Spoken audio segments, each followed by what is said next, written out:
Bom dia, segundo ano. Vamos lá, nossa revisão do segundo bimestre. Então vamos aí um breve comentário, né, sobre os conteúdos que vocês tiveram a oportunidade de aprender lá no segundo bimestre. Vamos começar. Só um minutinho. Olha lá, pessoal.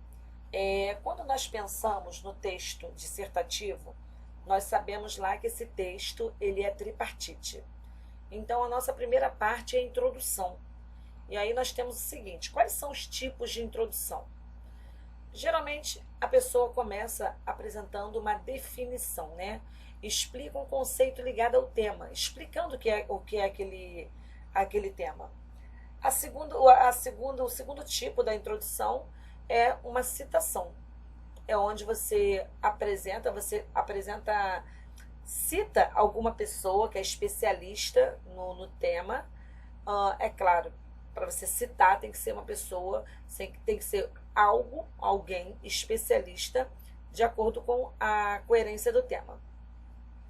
Bom, exemplificação. Aí nós temos aí introdução.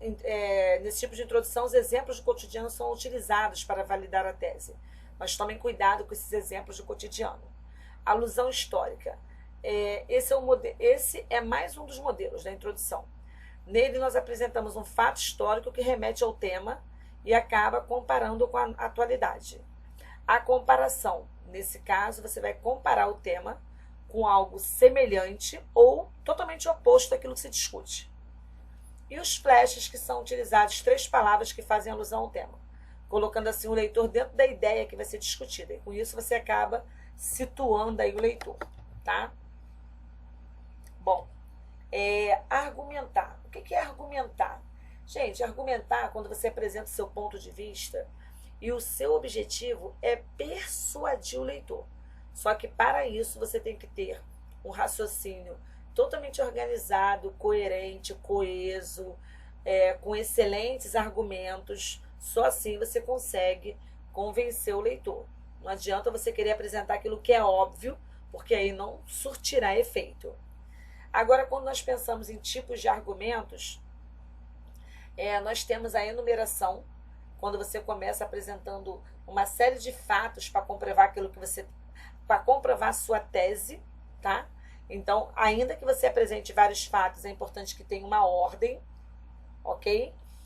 Se você, de repente, resolver apresentar problemas, se eu apresentei 2 problemas, 3, 4, eu vou ter que explicar isso separadamente, cada problema num parágrafo. Exemplo, quando eu falo de 2 problemas, se eu falei do problema A, eu vou ter que falar desse problema A no próximo parágrafo, do problema B no outro parágrafo, tá? Essa questão de destrinchá-los, né? Verbo até curioso esse. E a comparação, né? Quando você pensa na ideia de comparar, você vai precisar de 2 ideias. Essas ideias, elas podem estabelecer uma diferença ou uma semelhança. Gente, esses operadores argumentativos, eles são fundamentais dentro do texto. Então, tem aí alguns exemplos para vocês. O igualmente, como ser, da mesma forma, bem como, assim também, assim como, e daí vai.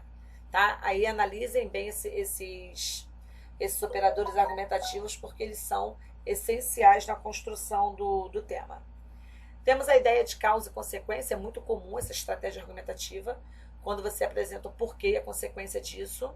Então, aí já temos outros operadores argumentativos, tá? Que são, quando eu falo em operador argumentativo, são exatamente as conjunções, tá? E algumas expressões. Então, tem o porquê, o já que, o visto que. E fechando aqui com o argumento de autoridade, que nós precisamos nos basear numa fonte confiável. Então, você tem lá um especialista do assunto apresentando o tema que está em voga, ok? Então, por exemplo, aqui o exemplo citado está falando sobre educação, que é alguém melhor para falar sobre educação do que Paulo Freire, porque ele é internacionalmente conhecido. Então, você usa lá o Paulo Freire para argumentar. A citação da fonte, ela tem como ser feita de forma direta. Fonte, lembra que é de onde eu apresentei, eu citei de que livro, né? Ou você pode fazer a transcrição da citação. Se fizer a transcrição da citação, o ideal é que vocês usem aspas, tá? Ou reescrever aquilo que a pessoa diz de forma indireta. Aquele discurso indireto lá que vocês aprenderam. Tudo bem? Bom, agora com